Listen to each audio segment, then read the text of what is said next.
Hello and welcome back to her revenge arc. My name is Anne and tonight, I invite you to settle in to dim the lights and listen closely.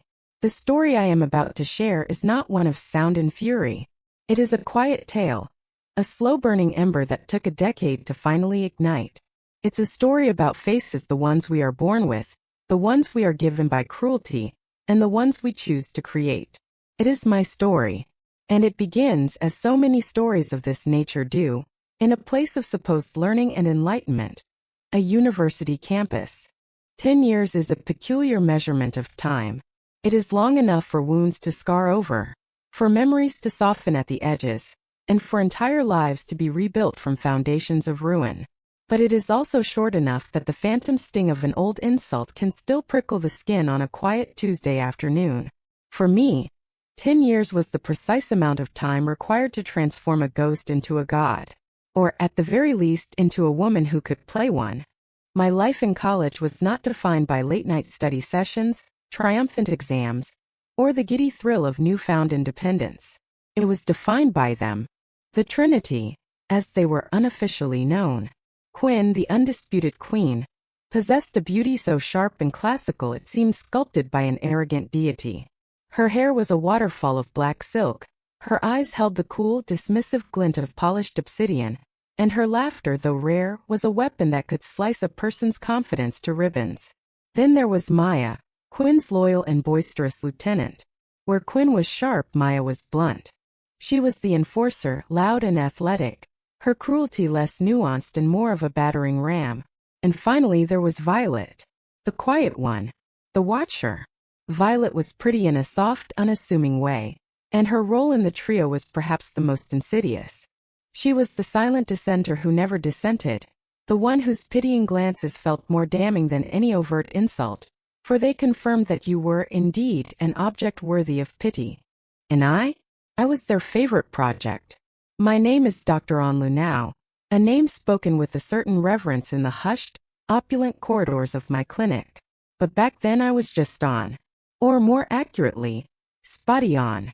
The moniker was courtesy of Quinn, of course, delivered with surgical precision one afternoon in the crowded student union. I was navigating the lunch line, my tray clutched in sweaty hands, acutely aware of my own skin. College, for me, had coincided with a particularly vicious and stubborn bout of cystic acne. It wasn't just a few pimples. It was a painful, inflamed constellation across my cheeks and jawline, a map of my adolescent misery. I tried to cover it with cheap, cakey foundation, which only seemed to highlight the topography of my face. I was reaching for a bottle of water when I heard it. Quinn's voice, clear as a bell, cutting through the din. "Oh, look," she said to Maya and Violet, though her voice was pitched for a much wider audience. "It's spotty on. I wonder if you can connect the dots on her face to make a new constellation. I'd call it the Desperate." Laughter rippled through the nearby tables. Not a full-throated roar, but a series of snickers and stifled giggles, which was somehow worse. It was the sound of casual, effortless cruelty. Maya laughed loudest, a braying sound that made my ears ring. Violet just looked at me, her brow furrowed in that signature look of hers, a performance of sympathy that offered no comfort, only confirmation of my shame. I felt my face, already a burning red from the inflammation, grow hotter. I didn't say anything. I just fumbled with my tray, dropped my fork with the clatter that sounded like a gunshot in my ears, and fled. That was the beginning. Their campaign was not one of dramatic, cinematic bullying. It was a war of 1,000 paper cuts, each one meticulously planned to bleed my self-worth dry. They accidentally tripped me in the hallway, sending my meticulously organized notes scattering across the floor. They would sit behind me in lectures and whisper, just loud enough for me to hear, critiques of my hair, my clothes, my very posture. "Does she own an iron?" Maya would wonder aloud. "That posture is a cry for help," Quinn would murmur. The library was their preferred theater. I loved the library. It was the one place I felt I had an advantage. I was smart. I was a dedicated student on a scholarship I couldn't afford to lose. The quiet stacks were my sanctuary. Until they weren't. I'd be engrossed in a textbook, trying to decipher complex organic chemistry formulas, and I'd feel their presence before I saw them. A shift in the air. the faint, expensive scent of Quinn's perfume. They would pull up chairs at my small corral, not to study, but to observe me like a zoo animal. They'd flip through glossy magazines, sighing dramatically. "God, look at this model's skin," Quinn would say, tapping a photo of a flawless face. "Imagine waking up and not having to spackle your face just to look human." She wouldn't look at me, but the words were aimed with the precision of a laser-guided missile. Violet would sometimes try to soften the blow, a tactic that only twisted the knife. "I think her sweater is nice, Quinn," she might say, her voice barely a whisper. "It's a nice color, I suppose," Quinn would concede, her eyes scanning me from head to toe. "For a potato sack." I learned to shrink. I made myself smaller, quieter. I wore my hair over my face. I took notes in the back of the lecture hall. I ate my lunch in a deserted corner of the campus green. I became a ghost, haunting the edges of my own life, convinced that invisibility was the only armor I had. The irony was that the more I tried to disappear, the more they seemed to see me. My very existence seemed to offend them, to disrupt the perfect, aesthetically pleasing world they inhabited. The culmination of their collegiate torture, the incident that would become the cornerstone of the woman I was to become, happened in my junior year, at the annual Chancellor's Gala. It was the biggest social event of the year, a black tie affair held in the university's grand ballroom.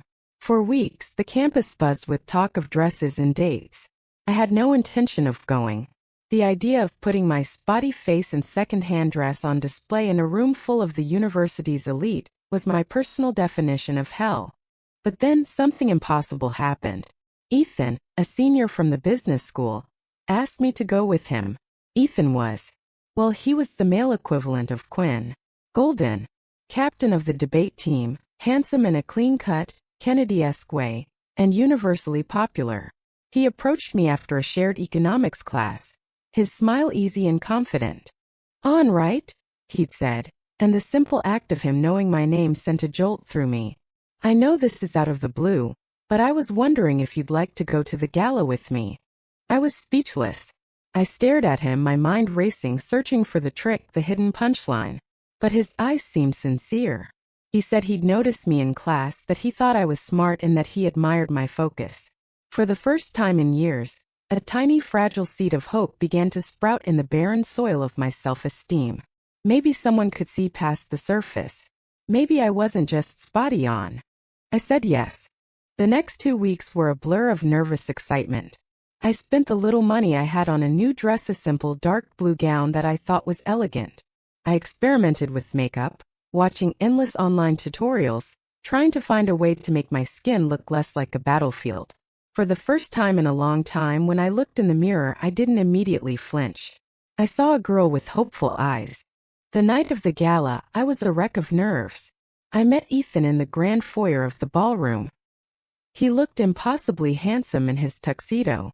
He smiled when he saw me. "You look beautiful on," he said, and I felt a warmth spread through my chest that had nothing to do with shame. He took my arm and we walked into the ballroom. It was a dizzying spectacle of shimmering lights, clinking champagne glasses, and a sea of beautiful, confident people. And then I saw them. The Trinity. Standing near the grand staircase, watching me. Quinn held a champagne flute, a tiny knowing smirk playing on her lips. Maya was grinning openly, a wolfish, predatory expression. Violet just watched, her face a mask of something I couldn't decipher. An uneasy feeling began to curdle the hope in my stomach. Ethan led me towards the center of the room. The string quartet was playing. "I'm just going to grab us some drinks," he said, his smile still in place. "Wait right here." So I waited, and waited. I stood alone in the middle of that vast, glittering room, my cheap dress suddenly feeling like a costume. Minutes stretched into an eternity. People swirled around me, laughing, talking, dancing. I was a solitary, motionless island in a flowing river of revelry. The pitying glances started. The whispers. I could feel hundreds of eyes on me, and my carefully constructed confidence began to crumble, turning to dust. Finally, I saw Ethan again. He was across the room, standing with his friends, and he was laughing. He caught my eye, and his expression wasn't one of apology or concern. It was triumphant. He raised his glass to me in a mock toast, and then he turned his back. The realization hit me with the force of a physical blow. It was a setup, a prank, a joke designed for maximum public humiliation. And as if on cue, Quinn, Maya, and Violet began to slowly applaud. Not loudly, but a soft rhythmic clap, a sound more damning than any shout. The sound spread. A few of Ethan's friends joined in. The clapping grew, a slow, mocking ovation for the gullible, ugly girl who dared to think she belonged. The room began to spin. The music, the laughter, the clapping, it all merged into a deafening roar in my ears. My face was burning, my eyes were stinging with tears I refused to let fall. I turned and walked out of that ballroom. I didn't run. I walked with the strange, chilling calm, my back straight, my head held high. Every step was an agony, each one feeling as though it were taken across a floor of broken glass. I could feel their eyes on my back, their victory hanging in the air like thick, cloying smoke. I walked all the way back to my empty dorm room. I didn't cry. Not then. I stood in front of the small, cheap mirror on the back of my door and I looked. I truly looked at myself for the first time. I saw the blotchy skin, the ill-fitting dress, the terror in my eyes.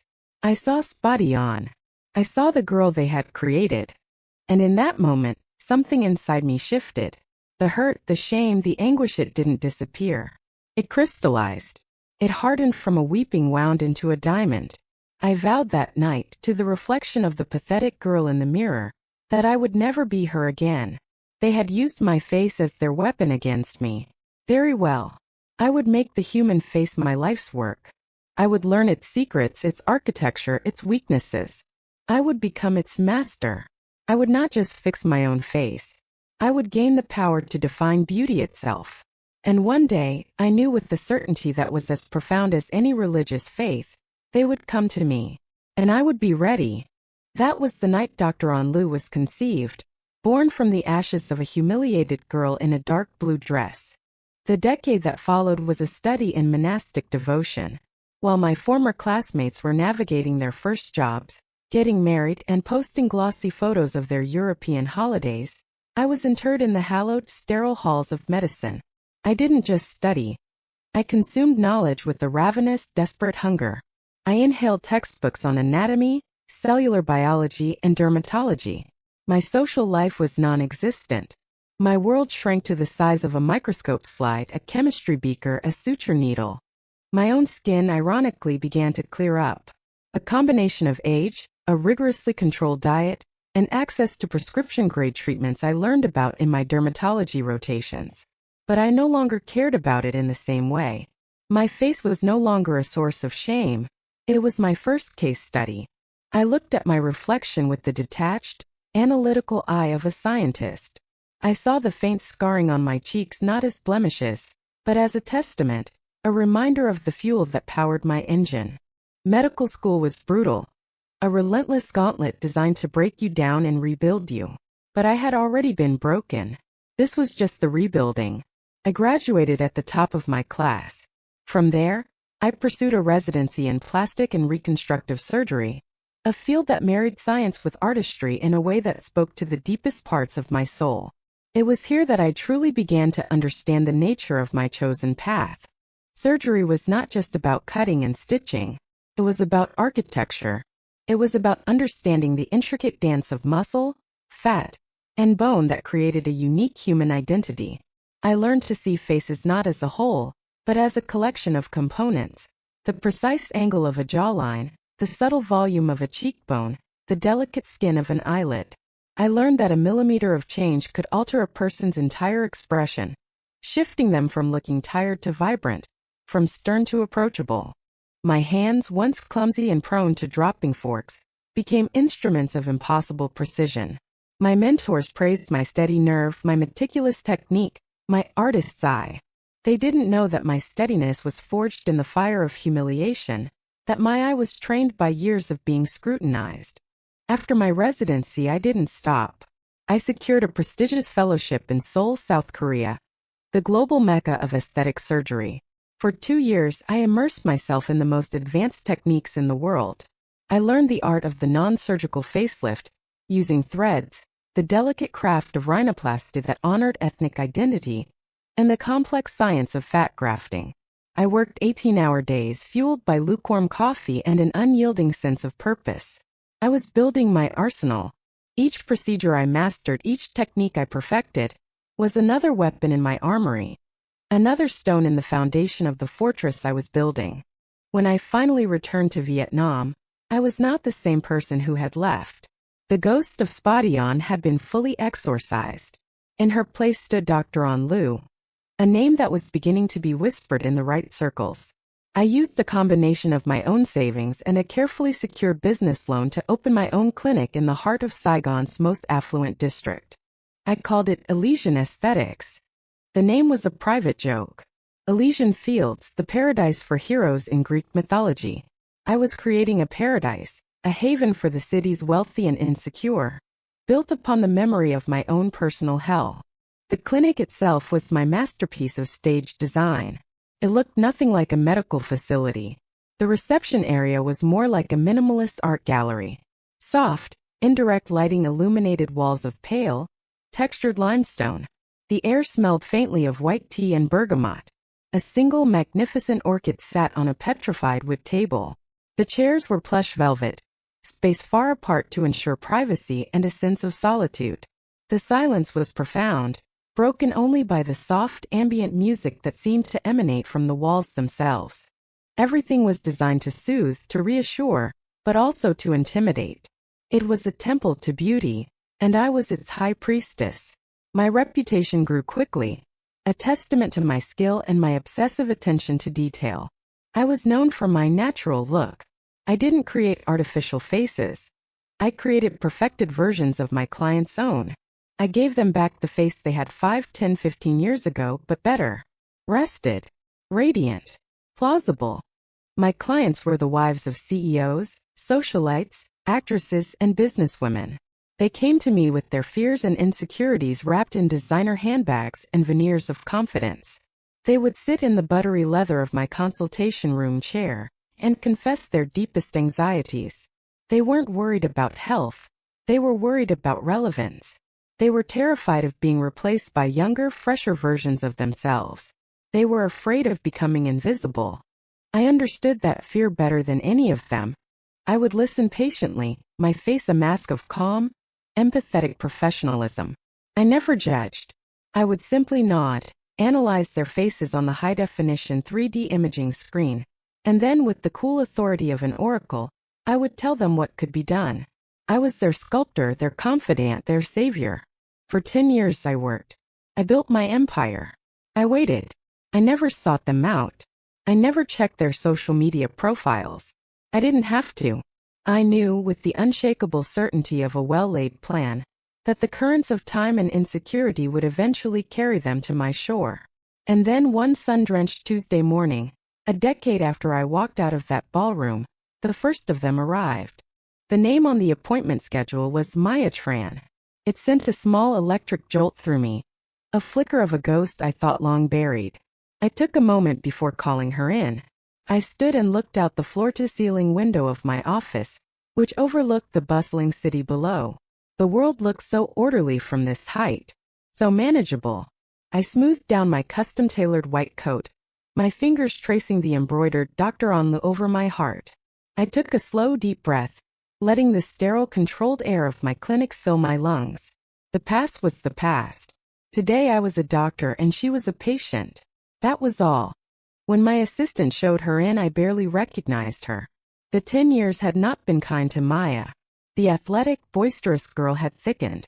Her face was puffy, her skin showing the telltale signs of sun damage, and a lifestyle that likely involved too much wine and too little sleep. The aggressive confidence was still there, but it was brittle now, lacquered over a foundation of visible anxiety. She wore a dress that was a size too tight, and carried a designer bag that looked like it was trying too hard. She didn't recognize me at all. Why would she? The An she knew was a hunched, acne-scarred creature. I was now poised, my skin flawless, my hair styled in a severe but elegant chignon. I was a different species. "Mrs. Tran," I said, my voice smooth and even. I gestured to the chair opposite my large, uncluttered desk. "Please have a seat. What can I do for you today?" She sat, her movements a little jerky. "Please call me Maya," she said, forcing a bright, chummy smile. "A friend of mine, Lon, came to you for her jawline? She looks amazing. You're a miracle worker, apparently." "I'm a surgeon, Mrs. Tran," I replied gently, my tone politely correcting her. "The miracles are in the science. Now tell me what's concerning you." She sighed, the forced brightness deflating. "It's everything," she said, gesturing vaguely at her face. "I just look so tired. All the time. I have these lines." She pointed to the crow's feet around her eyes and the frown lines between her brows. "I just want a little refresh. Some Botox, maybe? To look less angry." I nodded slowly, my eyes doing a clinical sweep of her face. "Of course," I said. I stood up and walked around the desk, maintaining a professional distance. "Let's take a closer look, shall we?" I put on a pair of gloves, the soft snap of the latex echoing in the quiet room. It was a sound of authority, of control. I gently tilted her chin up, my touch light and impersonal. Close I could see it all. The enlarged pores, the loss of elasticity in her jawline, the slight drooping of her eyelids. She was the woman who had once sprayed with laughter at my appearance, and now I was examining her face with the detached scrutiny of a diamond appraiser looking for flaws. The irony was so thick I could taste it. "The glabellar lines are quite pronounced," I murmured, using the medical term for the 11 lines between the brows. "And there is some volume loss in the midface, which contributes to the tired appearance. It's very common." I was deliberately using clinical, dispassionate language. I wasn't insulting her. I was diagnosing her, which was, I knew, far more effective. You can argue with an insult. You can't argue with the diagnosis from a respected expert. "Volume loss?" she asked, her voice small. "What does that mean?" "As we age, the fat pads in our cheeks begin to atrophy and descend," I explained, my voice a calm educational drone. "This causes the skin to sag, deepening the nasolabial folds." I lightly traced the lines from her nose to her mouth, and creating shadows under the eyes. "Botox can relax the muscles that cause wrinkles, but it cannot restore lost volume.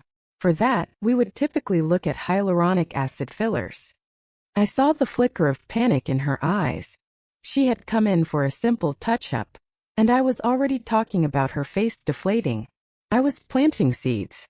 Seeds of doubt, of new insecurity she hadn't even considered when she walked through my door. "Fillers," she whispered, as if the word itself was frightening. "Will that look fake?" "Not in the right hands," I said, returning to my desk. I pulled up her 3D facial scan on the large monitor. "My philosophy is one of restoration, not augmentation. We wouldn't be changing your face, Mrs. Tran. We would simply be restoring the architecture of your youth." Architecture of her youth. I chose my words carefully. They were poetic, reassuring, and deeply manipulative. I was selling her a dream, the dream of turning back time. The very thing she and her friends had tried to steal from me. We decided on a conservative course of treatment for her first visit. Botox for her frown lines and crow's feet. As I prepared the syringe, my hands were perfectly steady. I swabbed her skin with alcohol, the cool sensation making her flinch slightly. "This will just be a series of small pinpricks," I said, my voice low and soothing. "Try to relax your forehead." She closed her eyes. Her face, stripped of its aggressive animation, looked vulnerable. For a fleeting moment, I felt a sliver of something that wasn't cold, calculated satisfaction. Was it pity? No, it was just observation. A clinical noting of the universal democratic nature of aging. It comes for the bullies and the bullied alike. I administered the injections with practiced, painless precision. Each tiny prick of the needle was the full stop at the end of a very long sentence. A sentence that had begun a decade ago in a crowded student union. Prick. For making me feel like a monster. Prick. For every whispered insult. Prick. For every public humiliation. Prick. For the girl in the blue dress. When I was finished, I handed her a small mirror. "There might be some slight redness, but that will fade within the hour. The full effect of the neurotoxin will take about 1 to 2 weeks to become apparent." She stared at her reflection, at the tiny red dots on her forehead. That's it. That's it, I confirmed. I'll see you for a follow-up in 2 weeks to assess the results, and we can discuss a more comprehensive, long-term plan for the volume loss we identified. She left my clinic looking slightly dazed, clutching a brochure for dermal fillers. She had come in wanting to erase a few lines. She left with a complex multi-stage treatment plan and a whole new list of facial flaws to obsess over. The first piece had been moved on the board. 2 months later, Violet came. Her name on my schedule was Violet Famengwin. The hyphenated name suggested she had married into the wealth she had always orbited. Maya must have recommended me. I felt a different kind of anticipation for Violet. Maya had been a simple case, a blunt instrument. Violet was different. Her cruelty had been subtle, cloaked in a veneer of gentleness. My approach to her would have to be equally nuanced. Violet had aged better than Maya. She was still slender, her style elegant and understated, but there was a fragility to her, a deep-seated weariness in her eyes that no amount of expensive concealer could hide. She entered my consultation room with a nervous, apologetic smile that was hauntingly familiar. It was the same smile she had given me across the library table all those years ago. "Dr. Liu, thank you so much for seeing me," she said, her voice soft and breathy. "My friend Maya Tran, she just raves about you." "I'm happy to hear she's pleased with her results," I said, my tone warm and welcoming. "Please sit. Tell me how I can help you." Violet sat on the edge of the chair, as if she didn't deserve to take up the full space. "I don't know really," she began, twisting the strap of her purse. "My husband, he keeps saying I look tired.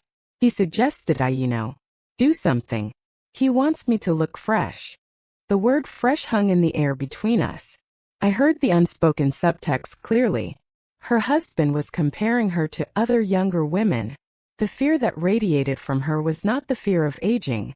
It was the fear of being inadequate, the fear of being replaced. This was not a job for a needle. This was a job for the tongue. "Tired is a very common concern for my patients, Mrs. Famengwin," I said gently. I leaned forward, creating an atmosphere of intimacy, of conspiracy. "But tired is often just a code word, isn't it? What it really means is that the face has lost its vibrancy, its light, the kind of inner glow that has nothing to do with skincare." She looked at me, her eyes wide. I could see I had struck a nerve. "Yes," she whispered. "That's it exactly. Tell me about yourself, Violet," I said, deliberately using her first name. "Forget about your husband for a moment. When you look in the mirror, what do you see? And what do you wish you saw?" It was the perfect question. I had given her permission to be selfish, to be vulnerable, in a space that was safe and non-judgmental. And she crumbled. The story spilled out of her in a hushed, halting torrent. Her husband was a wealthy, powerful man, much older than her. He was demanding, critical, and she suspected unfaithful. Her life was a gilded cage, a performance of perfect wifehood. She hosted his dinner parties, managed his households, and raised their 2 children, all while trying to maintain the impossible standards of beauty and grace he expected. She was exhausted, not just tired-looking, but tired to her very soul. I listened. I nodded in all the right places. I didn't offer solutions or platitudes. I just provided a quiet, receptive space for her to finally confess the truth of her life. I was her priestess, and this was her confessional. "I feel so invisible," she finally said, a single tear tracing a path through her expensive foundation. "Like I'm just a decoration in his life, an accessory he wants to keep polished." I let her words hang in the silence for a long moment. Then I said very softly, "No one should feel invisible." I felt a ghost of a memory. Me standing alone in the middle of that ballroom, feeling more invisible than I ever had in my life, while she stood on the sidelines and watched. "Let's look at your face," I said, my tone shifting back to the professional. "But let's look at it as your face, not his. What do you want to see?" I did the 3D scan, but my analysis was different this time. With Maya, I had been a technician pointing out flaws. With Violet, I was a collaborator. "The structure of your face is beautiful," I began, pointing to the screen. "You have these wonderful high cheekbones, but they are being overshadowed by some slight hollowing in the tear troughs. It creates a shadow that pulls the focus downwards, away from your eyes. I was framing it not as a flaw, but as an imbalance that was hiding her true beauty. I wasn't telling her she was broken. I was telling her that her best features were being unjustly obscured. We could place a very small, very soft amount of filler right here, I said, my laser pointer indicating a precise spot below her eye. It wouldn't be about adding volume. It would be about reflecting light. To draw the eye back up to your own. To make people see you again when they speak to you. She was mesmerized. I wasn't selling her a product. I was selling her a concept. The concept of being seen. It was everything she craved. And perhaps, I continued, a series of aquafacials. They aren't invasive. They simply infuse the skin with hyaluronic acid and antioxidants. It would restore that inner glow you mentioned. The kind that comes from health and hydration, not from trying to please someone else. I had designed a treatment plan that was gentle, restorative, and entirely focused on her. It was the antidote to the life she was living. I was giving her back a piece of her own autonomy, gift-wrapped in medical science. She agreed to everything. Over the next few months, Violet became a regular client. Our appointments became less about the treatments and more about our conversations. She would talk and I would listen. I would offer quiet, carefully worded observations about her life, always framed as questions. Have you ever considered what would make you happy? What did you dream of being before you met your husband? I was performing a different kind of surgery on Violet. I was carefully, methodically, dissecting the architecture of her unhappiness. The revenge was not in the needle. It was in the slow, dawning awareness I was fostering within her. I was holding up a mirror not just to her face but to her life. And I was helping her see the cracks. The last time I saw her she looked different. The change was subtle but profound. It wasn't just the absence of dark circles under her eyes or the new glow to her skin. It was in her posture. She sat upright in the chair, not perched on the edge. Her eyes were clear and direct. I've enrolled in a landscape design course at the local college, she announced, a small genuine smile on her face. I always wanted to do that. Before. I'm happy for you, Violet, I said, and to my surprise I found that I meant it. He's furious, of course, she continued, her smile not faltering. He says I'm being selfish. But you know what, Dr. Liu? Maybe it's time I was. She had found a small piece of her own power. My revenge on Violet was not to mar her face, but to help her reclaim her life. It was an outcome I had not anticipated. A twist in my carefully plotted narrative. And it was, in its own way, deeply satisfying. She had been a silent accomplice to my pain. Now she was learning to find her own voice. 2 down. 1 to go. The Queen. It was almost a full year before Quinn finally graced my clinic. I knew she would come. Women like Quinn, whose entire identity and power are built on the foundation of their beauty, are the most terrified of its decay. Her arrival was not a matter of if, but when. Her booking was made under her maiden name, Quinn Vu. A detail I found telling. She was not coming as the wife of some tycoon. She was coming as herself, the singular entity of her own legend. When she walked into my office, the air itself seemed to shift, to crackle with a static charge. Time had been kinder to Quinn than it had been to Maya, but it was not without its signature. She was still breathtakingly beautiful, but now it was a high-maintenance, fiercely defended beauty. She was thinner than I remembered, almost severe. Her face was immaculately made up. Her hair was a perfect, glossy sheet, and she wore a white power suit that probably cost more than my first car. But I could see the subtle tells that only a trained eye like mine could detect. The faint tension around her mouth.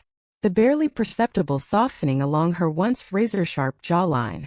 The slight hollowness in her temples that betrayed the first whispers of volume loss. She was a magnificent aging fortress, and she had come to me to reinforce the walls. She sat opposite me, her posture perfect, her black eyes sweeping my office with a cool, appraising gaze. She was assessing my success, measuring it against her own. Then her eyes landed on me, and for the first time I saw a flicker of recognition. A tiny furrow in her brow. A brief moment of confusion. "Do I know you?" she asked, Her voice the same low melodic instrument of destruction I remembered so well. I gave her my most serene professional smile. I don't believe we've had the pleasure, I said, my voice smooth as silk. Anne Docteur. Le. It's a pleasure to finally meet you. I've heard a great deal about you. The flicker of confusion passed. She dismissed it. Of course she did.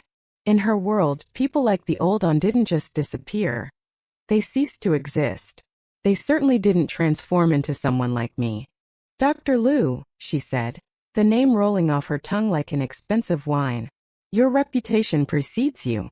I'm here because I believe in going to the best. And I have an event in 3 months. Me husband's company is being honored at the ASEAN Business Summit. I need to be perfect. She didn't say she wanted to look younger or fresher or less tired. She said she needed to be perfect. It was the language of a queen, a command rather than a request. Perfection is a fascinating concept, I mused, leaning back in my chair. It means different things to different people. Tell me, Quinn, what does it mean to you? This was the opening gambit. The consultation with Quinn would not be like the others. This was not a conversation. This was a chess match. She was taken aback for a moment, unused to being questioned. It means looking like I did 10 years ago, she said, her voice sharp. But better. Ah, I said, nodding slowly. The golden age. A worthy goal. Let's create a map of the terrain, shall we? I led her to the 3D imaging chair. As she sat down, I saw a flash of the past in my mind's eye. Me sitting at that library corral, while she stood over me, judging, dissecting. The tables had well and truly turned. I operated the machine, and her face appeared on the giant screen in front of us, rendered in stark, unforgiving detail. Every pore, every fine line, every subtle asymmetry was magnified. I picked up my laser pointer. The small red dot was a drop of blood on the pale landscape of her face. This was the moment I had rehearsed in my mind 1,000 times. This was my theater. The facial anatomy is a remarkable thing. I began, my voice calm and academic, the voice of pure, unassailable authority. A delicate interplay of light and shadow, of volume and structure. Let's begin with the upper third. My red dot moved to her forehead. We're seeing some static ridges here, I said. Wrinkles that are present even when the muscle is at rest. Standard neurotoxin can soften them, but the etching on the skin remains. We can address that with a combination of microneedling and a very gentle laser resurfacing to stimulate collagen production and rebuild the dermal layer. I moved the dot to her temples. There is a noticeable concavity here. Temple hollowing is one of the most subtle but significant signs of aging. It disrupts the OG curve, the gentle S-shaped curve from the cheekbone to the temple that signifies youth. Restoring that volume very carefully, with a dense hyaluronic acid filler, would immediately lift the entire lateral brow and open up the eye area. I saw her swallow. She was hanging on my every word. I wasn't just pointing out wrinkles. I was deconstructing her beauty, breaking it down into a series of technical flaws. I was using the very language of science and art that I had mastered to do to her what she had once done to me with crude, childish insults. Now the mid-face, I continued, my voice unwavering. This is where the most significant changes occur. The malar fat pad has begun its inferior descent. You can see it here, the red dot traced the shadow under her cheekbone. Dot and here, in the deepening of the nasolabial fold. It creates a heaviness in the lower face. It makes one look stern. Tired. I used the word tired deliberately. It was the word her husband had used to describe Violet. It was the great fear of her entire class of women. I spent the next 20 minutes like this. I took her face apart piece by piece, with the cold, detached precision of a bomb disposal expert. I talked about her tear troughs, the loss of definition in her philtrum, the slight downturn at the corners of her mouth that could be corrected with a lip flip, the beginning of jowling along her jawline that was disrupting its clean, unbroken line. I used a lexicon of terms she didn't understand but whose meaning was terrifyingly clear. Atrophy, descent, concavity, laxity, ptosis. I was speaking a foreign language of her own decay, and she had no choice but to accept my translation. By the time I was finished, the magnificent Quinn Vu was visibly shaken. The armor of her confidence had been systematically dismantled. She was no longer a queen in a surgeon's office. She was just a woman staring at a magnified, flawed image of herself, being lectured on her own decline by the world's foremost expert. "So," she said, her voice a little unsteady, "what do you propose?" I turned off the screen and led her back to the desk. I sat down and folded my hands. "What you are asking for is not a touch-up, Quinn," I said, my tone serious. "You are asking for a masterpiece. A full facial rejuvenation. A combination of surgical and non-surgical approaches. It would require a lower blepharoplasty to remove the fat pads under your eyes, a small amount of fat transfer to the cheeks and temples for permanent volume, and a D-plane facelift to redrape the underlying muscle structure, not just the skin. This would be combined with the laser resurfacing and injectable work we discussed. It's extensive. It's an investment. But it would be definitive." I had laid the trap. A trap made of her own vanity and her deepest fears. I had proposed the most invasive, most extensive, most expensive plan possible. And I knew she would take it. To refuse would be to admit defeat. "How long is the recovery?" she asked, her voice slow. "You would need to be out of the public eye for at least 6 weeks. The final, settled result would be visible at the 3-month mark. Just in time for your event." She was silent for a full minute, her perfectly manicured nails tapping a nervous rhythm on the arm of the chair. "Do it," she said finally. "Do it all. I want the masterpiece." I smiled. "Of course," I said. "The consultation for a project of this scale is a little different. I require my patients to bring in photographs of their ideal selves, usually from their 20s. It helps me to understand the foundational structure I am working to restore." "I'll have my assistant send them," she said, already standing, eager to escape the clinical glare of my office. "Excellent," I said. "I look forward to studying them." She left. The moment the door closed behind her, I let out a breath I didn't realize I had been holding. The final act was about to begin, and I already knew exactly what the masterpiece was going to be. The day of Quinn's surgery was gray and overcast, the sky the color of old pewter. Suited my mood. I felt a profound and chilling calm, the way a soldier must feel on the morning of a battle they know they will win. In the operating room, everything was white and steel. The rhythmic beep of the heart monitor was the only sound. Quinn was asleep on the table, her famous face wiped clean of all makeup, vulnerable under the harsh surgical lights. My team of nurses and anesthesiologists moved with quiet, practiced efficiency around me. They were the best in the business. I looked at the photos she had sent me. They were pinned to the wall. Quinn at 20. Luminous, arrogant, and breathtaking. The face that had haunted my dreams for years. I had studied it for weeks. I had memorized every plane, every curve, every angle. I knew that face better than I knew my own. And I knew exactly how to erase it. My revenge was not going to be a mistake. It was not going to be malpractice. I was a professional, a master of my craft. A botched surgery would be a failure, an ugly, brutish act. My plan was far more elegant, far more cruel. I was going to give Quinn exactly what she wanted, perfection. But it would be a specific kind of perfection. The generic, forgettable perfection of the modern age. The Instagram face. High arched brows. A tiny ski jump nose. Overfilled, pillowy lips. Sharply angled, almost cartoonish cheekbones. It was a face you saw a dozen times a day scrolling through social media. A face that was beautiful in a way that was completely devoid of character, of history, of identity. I was not going to ruin her face. I was going to turn it into a cliché. I was going to take the unique, commanding beauty that had been the source of her power and replace it with a beautiful, empty mask. I was going to make her, for the first time in her life, unremarkable. I picked up the surgical marker. I began to draw the lines on her skin, the roadmap for my creation. Then I picked up the scalpel.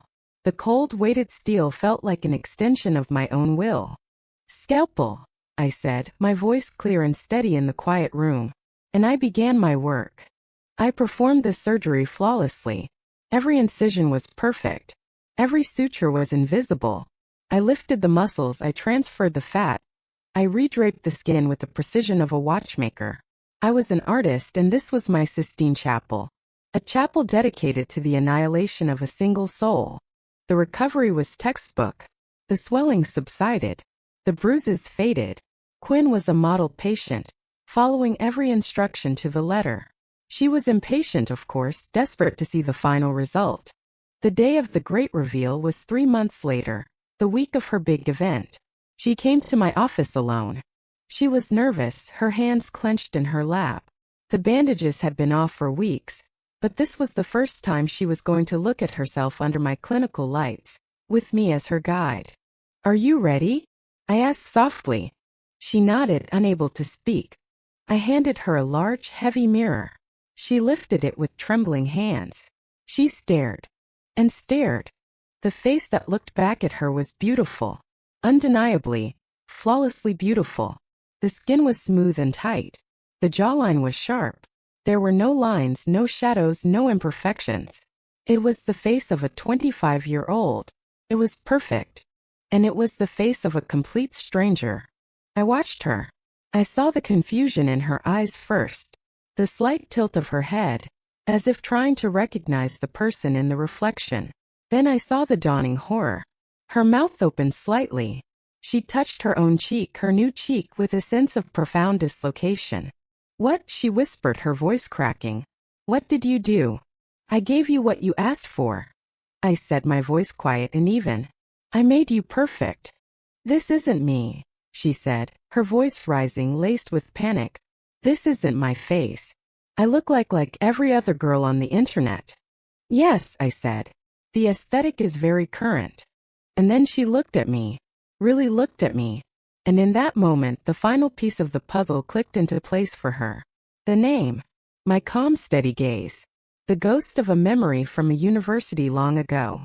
"You," she breathed, her eyes wide with disbelief and terror. "Spotty on. You're spotty on." I allowed myself a small, slow smile. It was the first time I had ever smiled a genuine smile in her presence. "I haven't been here for a very long time," I said. "You and your friends made sure of that." She shot to her feet, the heavy mirror clattering onto my desk. "You did this on purpose. You ruined me." "Ruin you?" I asked, my voice still perfectly calm. I stood up and walked to the window, looking down at the city below. "No, Quinn. I would never be so unprofessional. Every procedure was a technical masterpiece. There isn't a surgeon in the world who could find fault with my work. Your face is, by every modern standard, perfect. You are beautiful. No one can ever call you ugly." I turned to face her. Her beautiful, strange face was contorted in a mask of rage and despair. "I didn't ruin you," I said, my voice dropping to a near whisper. "I erased you. I took the one thing that gave you power, your unique, commanding face, and I replaced it with a pretty, popular, and utterly forgettable one. The face that you and your friends used to mock me, to humiliate me, to render me invisible. It's gone. I took it from you. Now when you walk into a room, you won't be Quinn Vu. You'll just be another beautiful woman in a sea of them. You've traded your power for a caricature of youth." I let the words sink in. I could see the full, devastating weight of my revenge finally landing on her. I had not left a scar on her skin. I had branded her soul. "You thought beauty was a weapon," I continued, walking slowly toward her. "You were right. It is. And I just happen to be the most skilled arms dealer in the city. You wanted to go back 10 years. So I took you back. Not to your own past, but to the memory of mine. To the girl you made feel like a nameless, faceless monster. Now you are the one with the mask. You are perfectly beautiful, and completely anonymous. Welcome to invisibility, Quinn. I hope you find it as character building as I did." She stared at me, her mouth opening and closing, but no sounds came out. The fight had gone out of her. In its place was a vast, empty landscape of despair. She had been the architect of her own destruction, and I was merely the contractor who had carried out the plans. She stumbled out of my office, a beautiful ghost in a white suit. My masterpiece was complete. The aftermath was quiet, just as I knew it would be. Quinn went to her gala. I saw pictures of it online. She looked stunning. A perfect, polished stranger on the arm of her husband. She smiled for the cameras, but her eyes were hollow. Her social power, I heard through the grapevine, began to wane. Her sharp, commanding presence had been replaced by a generic prettiness. She had lost her edge. She had become a decoration. Maya continued to chase the dragon of youth, her face becoming a bloated, distorted testament to too much filler and a desperate fear of aging. She was a walking cautionary tale. Violet, I heard, had left her husband.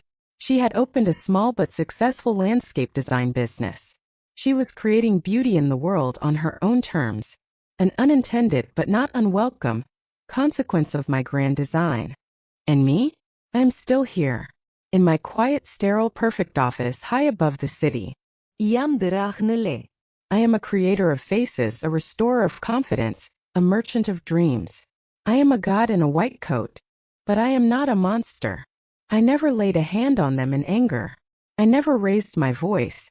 I simply listened to their deepest insecurities, the very same ones they had once projected onto me, and I gave them exactly what they deserved. I held up a mirror, and I let them see the truth of who they were. The revenge was not in the scalpel or the needle or the laser. The revenge was in the reflection. 10 years is a long time to wait. But for a dish served as cold, as meticulously, and as perfectly as this, it was worth every single second. Thank you for listening to my story on her revenge arc. We all have faces we present to the world, and we all have faces we hide. Sometimes the greatest power comes from deciding which one is real. I wonder, have you ever felt like your own identity was being defined by someone else's perception of you? What did you do to reclaim it? Let me know your thoughts and your own stories in the comments below. And if you found this tale satisfying, please don't forget to like, share, and subscribe for more stories of justice, served cold. Until next time.